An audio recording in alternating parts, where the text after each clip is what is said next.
El problema de Chile es que los políticos no logran ponerse de acuerdo y por eso hay muchas reformas pendientes. El comentario me lo hizo un amigo cuando estábamos conversando hace unos días respecto de los resultados de las últimas elecciones.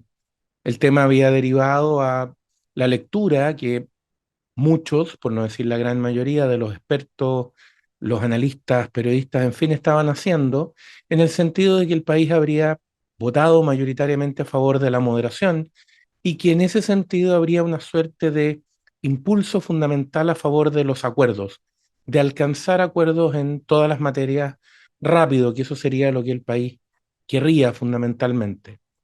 Por cierto, usted y yo estaremos de acuerdo en que no tiene nada de malo alcanzar un acuerdo, siempre que ese acuerdo sea razonable y bueno para quienes intervienen en él. Dicho de otra manera, no todos los acuerdos son por definición malos, pero tampoco todos los acuerdos son por definición buenos, depende del acuerdo, de cada acuerdo. Pensando en eso, le dije a mi amigo que yo pensaba que un riesgo que podíamos estar enfrentando era de una suerte de acuerditis, una suerte de desesperación por llegar a acuerdos sin mirar el contenido o los efectos que ellos podían tener. Mi amigo no quedó muy convencido con esta afirmación y yo reconozco, aprovechándome de que sé de su particular cariño por el mundo rural, por el campo, como decimos usualmente, le dije, mira, imagínate que en la zona del deslinde entre tu campo y el de tu vecino hubieran encontrado pozos de agua y ustedes hubieran decidido explotarlos, administrarlos, organizarlos para el bien de los dos y hubieran organizado, construido, armado un diseño para que eso funcionara. Lo estuvieran usando y estuviera funcionando razonablemente bien. De pronto tú vas al campo, un fin de semana, en fin, por unos días, y te encuentras con tu vecino, que llega y te dice que tiene una propuesta para cambiar el arreglo que tienen, para hacer un nuevo acuerdo. Tú miras la propuesta, la revisas y te das cuenta que significa que tú tienes que gastar o soportar costos tres veces mayores a los que estás soportando en este momento y que vas a recibir solo un tercio de los beneficios que ahora recibes. Por cierto, tú le dices a tu vecino que no estás disponible para eso porque te perjudica. Tu vecino se va. Pasa un tiempo y tu vecino vuelve. Otra vez que tú vas al campo, vuelve con una nueva propuesta. Te dice que lo ha pensado mucho, que está haciendo un gran esfuerzo porque quiere llegar a un acuerdo contigo porque considera que los acuerdos son muy importantes. Tú le dices que sí, que efectivamente crees lo mismo, que la buena relación con él es muy importante para ti, que han funcionado muy bien. Mira esta nueva propuesta y te das cuenta que ahora solo, con énfasis en el solo, solo tienes que pagar dos veces o asumir dos veces más costos que los que estás asumiendo en ese momento y vas a recibir solo la mitad de los beneficios que recibías hasta ese momento. Es decir, tu vecino te dice, estoy haciendo un gran esfuerzo. Y tú vuelves a decir, sí, pero yo no estoy obteniendo nada, me están perjudicando en estos términos. ¿Qué te parecería? Le dije a mi amigo, ¿lo aceptaría? Por supuesto que no, me dijo, le diría que es un fresco, que cómo me propone algo así. Bueno, le dije, sin enojarse, eso es básicamente el riesgo que podemos estar corriendo, el riesgo de la acuerditis, en la que pensemos sin más, o dejemos de pensar más bien, en el contenido de los acuerdos y nos centremos solamente en alcanzarlo.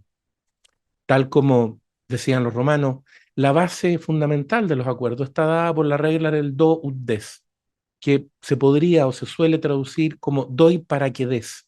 Es decir, estoy dispuesto a hacer una concesión o a ceder porque entiendo que tú también vas a hacer una concesión o vas a ceder. Y así nos vamos a encontrar en algún lugar. Pero si lo que yo pretendo es imponer completamente un punto de vista sin dejar espacio a nada, eso no es un acuerdo, eso es una imposición. Y lo que me estás pidiendo, más que lleguemos a un acuerdo, es una suerte de rendición. Bueno, ¿qué tiene que ver esto con Chile? Podría decir uno. Mucho. Porque si uno mira el último tiempo y ve las propuestas de acuerdo de quienes nos gobiernan en distintos temas, siguen siendo las mismas propuestas que estaban en esa muy mala propuesta de constitución, valga la redundancia, que fue rechazada mayoritariamente por el país. Piense usted un momento. En materia de pensiones, se dice aquí hay que lograr el acuerdo. ¿Y qué es lo que insiste el gobierno? O quienes nos gobiernan en general. Bueno, en que las ideas o los grupos que nos gobiernan hoy día, ¿en qué insisten? En que parte de la nueva cotización tiene que ser estatizada. Se busca un acuerdo en materia de salud. ¿Y qué es lo que se propone desde la autoridad gobernante? Eliminar el sistema privado o dejar que desaparezca lo más pronto posible.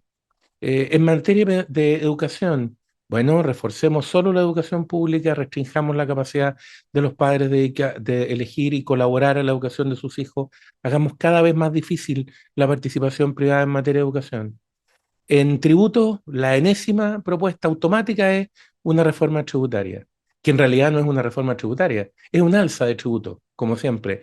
Y se plantea con la lógica de no, acepten esta porque si no la siguiente va a ser mucho más alta. La misma lógica con la que se han aprobado varias reformas tributarias, usted se acordará, por cierto, sin impedir que venga la siguiente, y la siguiente, y la siguiente.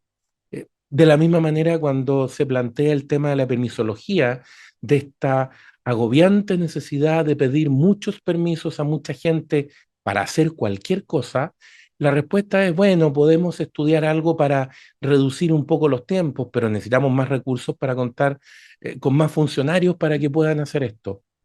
Cuando la lógica tendría que ser, no, la regla general es la autonomía de la voluntad. La intervención tiene que hacerse, sobre eso se hace a través de reglas generales, abstractas, que llamamos leyes. Y las otras intervenciones o controles son excepcionales. Por lo tanto, lo que debiéramos revisar es cuáles son los permisos o utilizaciones que se pueden eliminar y eliminarlo. Y sentarnos a pensar, por ejemplo, porque hay organismos como el Consejo de Monumentos Nacionales, que el problema no es cuánto se demoren o con cuánta gente cuenten o no. El problema es que puedan paralizar una obra por el riesgo de que se encuentre un chupete de hace 60 años. Ese es el problema que estamos enfrentando, el problema de verdad. Todo eso no habla de una cuestión meramente práctica o de una diferencia menor. Habla de una diferencia de enfoque, de fondo. Lo que le ha pasado al país en el último tiempo, probablemente desde finales del 2009, 2010, cuando los llamados autoflagelantes se impusieron dentro de la concertación y especialmente a partir de la revolución, del proceso revolucionario de octubre de 2019, es que esa base común, esa lógica común que se había instalado en Chile a partir del 90, en que incluso quienes habían sido fuertes y directos opositores al gobierno militar habían tenido que reconocer las bondades de la reforma institucional y las bondades de la reforma económica y trabajar a partir de ella, no para eliminarla, no para desmontarla, no para pasar con una retroexcavadora por encima, sino que para hacer ajustes, correcciones en su visión, en su lógica necesarias, pero dentro de un cierto marco común. Esa lógica, digo, que fue la que permitió los 30 años exitosísimos de Chile, que le dieron ventajas, crecimiento y mejores condiciones de vida a muchas personas, sacaron, como usted sabe, a muchas personas de la pobreza. Bueno, esa lógica común se empezó a perder. Entonces la diferencia ya no es meramente de una cuestión menor, parcial, reducible. La diferencia es de enfoque, es de fondo, es el objetivo que queremos. Porque es distinto querer crecer para superar la pobreza que creer que es mejor el decrecimiento y que todos seamos más pobres, pero más iguales. Es distinto creer en la importancia de la estabilidad, el orden y el mérito, a creer que es mejor meterle, como ya se dijo varias veces por personeros de quienes nos gobiernan hoy día, antes de que asumieran los cargos, que había que meterle inestabilidad al sistema, que había que buscar otras cosas, que no era tan importante el orden, que no era tan importante la estabilidad. Bueno, es muy distinto. Las visiones son muy distintas. Las visiones de fondo sobre delincuencia, sobre economía, sobre cómo nos relacionamos, sobre salud, educación, pensiones, etcétera, son distintas en el fondo. Por lo tanto, la dificultad para alcanzar acuerdos no está dada simplemente por un problema de maña o de menor o mayor disposición. Está dada porque hay visiones de fondo que son radicalmente distintas. ¿Qué se hace entonces? Lo que la democracia plantea como fórmula para resolver esas diferencias pacíficamente. Se presentan los proyectos distintos ante el país, se le explican y se le pide que vote, que las personas, usted y yo, decidamos. Para eso son las elecciones, para que podamos mandar una señal clara de qué proyecto.